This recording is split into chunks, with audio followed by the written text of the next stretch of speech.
Sinungalingan ng OFW na tinaguriang si Banyo Queen sa Hong Kong na viral ngayon binuking sa social media. Matinding revelasyon ang binitawan at isiniwalat ng mga kaibigan.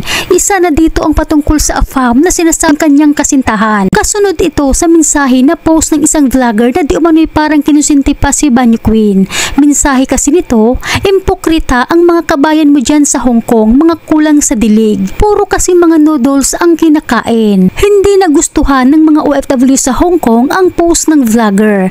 Below the belt na umano ang panglalait nito at nilahat pa umano sila. Kahit si Sir Brian Kalagi na dating OFW sa Hong Kong, hindi rin nagustuhan ang post ng vlogger. Napaka below the belt na yung sinasabi mo sa mga kababayan natin. Iisipin mo yung message niya sa lahat Hipokritang mga kababayan mo dyan sa Hong Kong. Mga kulang sa dilig. Puro kasi mga noodles ang kinakain Yan ba tingin mo sa mga kababayan natin sa Hong Kong? Nilalahat mo na etong mga kababayan natin sa Hong Kong. So parang sinasabi mo na yung in-interview mo kulang sa dilig kaya ganun ang ginagawa sa bar. Kaya nga sinasabi ko, nalalahat na yung mga kababayan natin dahil sa kagagawan ng mga ganitong klaseng mga kababaihan tapos ikaw na mismo nagsabi, mga kulang sa dilig. Ibig sabihin, nilahat mo na yung mga kababayan natin sa Hong Kong. Kaya't isiniwalat ngayon ng mga kaibigan ang kung ano ang pagkatao ni Banyo Queen para malaman umano ng vlogger. Napag-alaman kasi ng mga kaibigan na nagsisinungaling sa interview si Banyo Queen. Kung ating matatandaan, lumantad sa media si Banyo Queen para ipagtanggol at linisin ang kanyang pangalan. Matapos kumalat ang malaswang video na pinost ng kapwa niyang Pinay na OFW sa Hong Kong.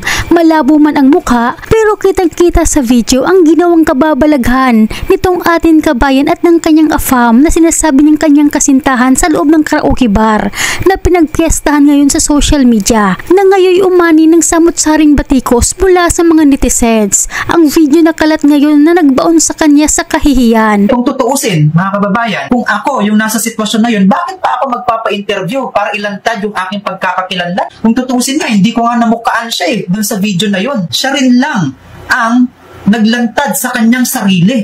Diba?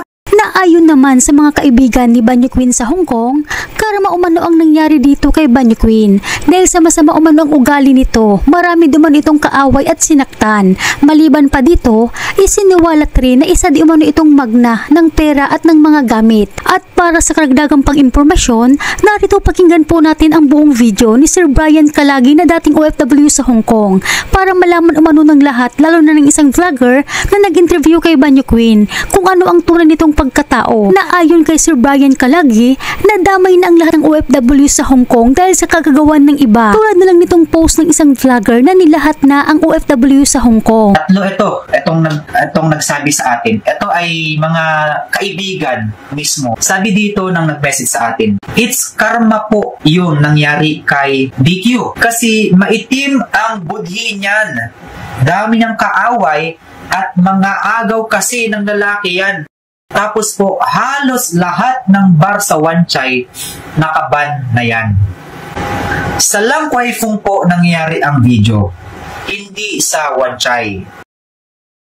Dinadala lang niya sa Wan Chai pag lasing na at doon siya kikita ng malaki.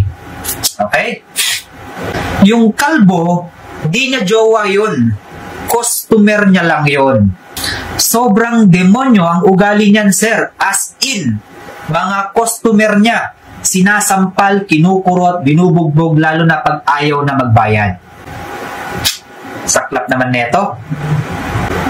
Kaya talagang big karma ang nangyari sa kanya. Kilala ko siya kasi isa sa kaibigan ko, sabi niya rito, sinaktan niya dati. At pinapulis na po yan, kaso pagpunta ng mga pulis sa bar, di siya naabutan. Wala din po siyang masyadong kaibigan dahil sa kapangitan ng ugali. Madaming galit sa kanya. Mga bar sa Wan Chai, mostly ban siya at mabibilang lang ang napapasukan niya. Famous sa Wan Chai yan. Malakas kumita kasi at magaling kumuha ng atensyon ng lalaki. Pero lumaki ang ulo niya, kahit mga manager wala na siyang respeto, kaya naban siya at babanggitin ko yung mga bar kung saan siya naban. Okay, ito yung mga sikat na bar sa Wan Chai. Sa Joe Banana, sa Centrico, Amazonia, sa Tabo, sa embassy, at sa station. Bihasang-bihasa pong magna. Sabi dito, hindi lang pera, pati alahas pa. Sana po madakip na yan at ma-deport. 100% overstay na yan. At nakilala ko yan dahil sa friend ko na sinaktan niya, kinabukasan pinapulis siya, di lang siya naabutan. Matagal na sanang nakulong yan. Eto pa, dati pong refugee siya, ngayon po overstay na siya. At paano ko po nasabi? Kasi may nag-report sa kanya po at doon nalaman na overstay siya. Nag-request po siya na uuwi siya sa Pilipinas. Binigyan siya ng 7 months para i-process at kaso sa korte, di na siya nag-attend at nag-jump siya kasi na-realize siguro niya na di ka siyang ipon niya para mag-for good. Kaya nagtatago siya now at kilalang kilala po siya sa Wanchay. Totoong-totoo po yan, sabi rito. Kayo lang po ang nakita kong pwedeng pagsabihan sa totoong ugali ni BQ. Sa totoo lang, gusto ko po sanang i-reach out si Sir Juan dun sa pag-interview niya kay BQ. Kaso parang kinonsinti si BQ, sabi niya. Sabi rito, friend ko po kasi ang anak niya at parang wala namang problema sa mga anak niya. Kumbaga, parang sinasabi kasi ni BQ dun sa live na parang nadama yung kanyang mga pamilya, yung kanilang anak, ganon. So parang wala naman daw po sa mga anak nila at best actress po talaga si BQ. Okay? Kaya nga yan nakakuha ng refugee visa. Okay? Sumuko po yan siya sa police after 3 months over visa, overstay. At na-detain siya ng about 1 year, okay, 1.5. I don't know kung 1 year or 1 month and a half, okay? Paglabas niya, may refugee visa na siya. 3 years na po talaga siyang nag-work sa pagbabar. So, ibig sabihin, matagal na po talaga niya itong ginagawa, mga kababayan. Hindi po yung sinasabi niya na siguro nalasing lang siya, kaya nakagawa siya ng ganung pagkakamali. So, ibig sabihin, 3 taon na po pala siyang nagtatrabaho sa pagbabar. Okay? So, medyo thrilling na to mga kababayan sapagkat doon sa kanyang mensahe sa live ni Sir Juan, kung makikita mo talagang mahabag ka talaga. At syempre, parang, alam mo yun, yung tipong magagalit ka talaga doon sa kumuha ng video, talagang may inis ka talaga. Pero ito, we are revealing the truth po talaga. So siya daw po ay 3 taon na siyang nagtatrabaho sa pagbabar. So, ibig sabihin, bihasa na nga po itong si kabayan. At customer na po yung kalbo at hindi niya po ito boyfriend, sabi. So, ibig sabihin, iisa lang po. Yung sinabi nung nag-message sa akin na kaninang binasa ko at dito po sa isang binabasa ko ngayon. Yung nagsasabi na bakit di nag-hotel, kasi po, lalandiin niya muna ang customer bago niya mapapayag na i-hotel. Kasi iba po ang bayad niyan. Okay? Sabi ko naman, naku po, Rudy, sabi ko naman. Okay? Ayoko nang banggitin yung anak, yung second husband, yung unang husband, ayoko nang banggitin. Mag-jump to the point na tayo, ha? Kasi marami pong revelasyon dito, eh. Okay? Isang beses lang akong sumama niyan sa bar. Sumama ako at hindi na yun naulit. Gusto niya akong isama palagi, pero hindi na po naulit. Para silang mga demonyo. Halos lahat ng bar sa Wanchay, nakaban po siya. At kilalang kilala siya kasi war freak at nangaagaw ng customer. Okay? Laging may kaaway, kaya ban po yan sa Wanchay. Malaki kasi ang pera dyan sa bar, sabi niya. Okay? Malaki daw kasi ang pera sa bar. Kapag bumili ang customer ng 2 glass, isang ticket sa kanya at $100 per glass. If makasampu siya na glass, 1,000 na yon. Katagalan, di pa rin siya nakontento at mag-take out siya ng customer. Okay? Medyo 4K to 5K daw po ang singil. Okay? Kaya nga po, yung ibang vlogger nag-away-away, di naman alam po ang totoo, sabi rito. Interview na agad, di mo na inalam kung ano ang real work.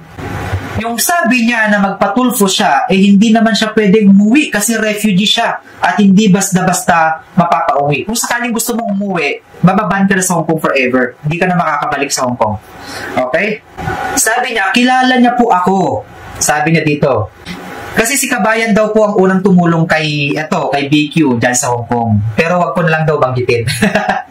Ito kasi mga bagay-bagay na to, ito yung dahilan kung bakit maraming mga kababayan natin ang nasisira regarding sa matter na kahit wala namang ginagawa, nadadamay sa kagagawan po ng mga ganitong klase ng kababayan mo natin.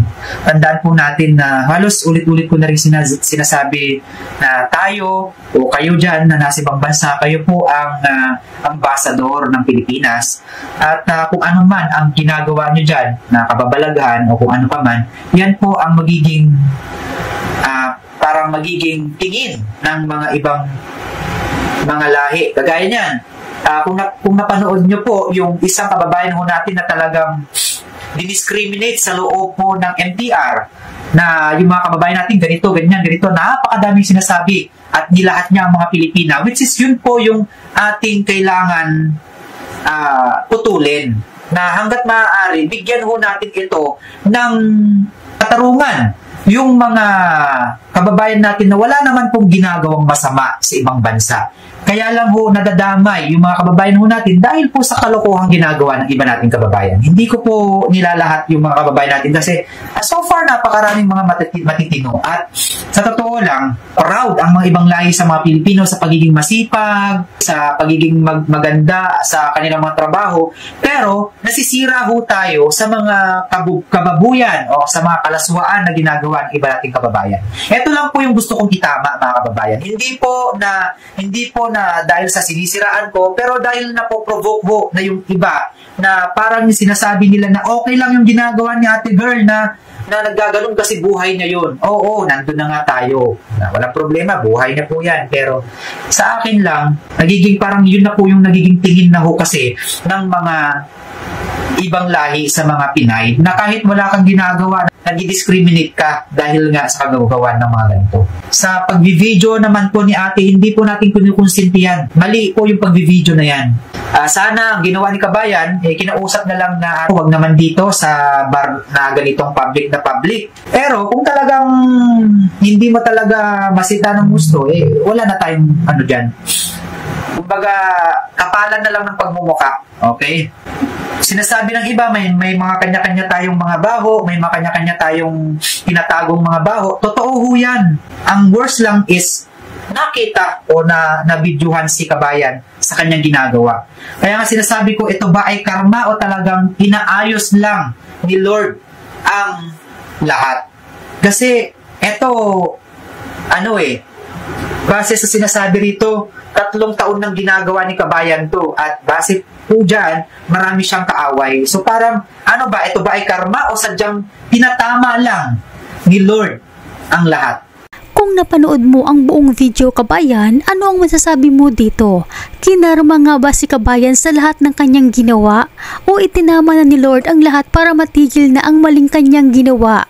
Pakikomento ang iyong saloobin. Salamat at palagi po kayong mag-ingat kung saan man kayo ngayon.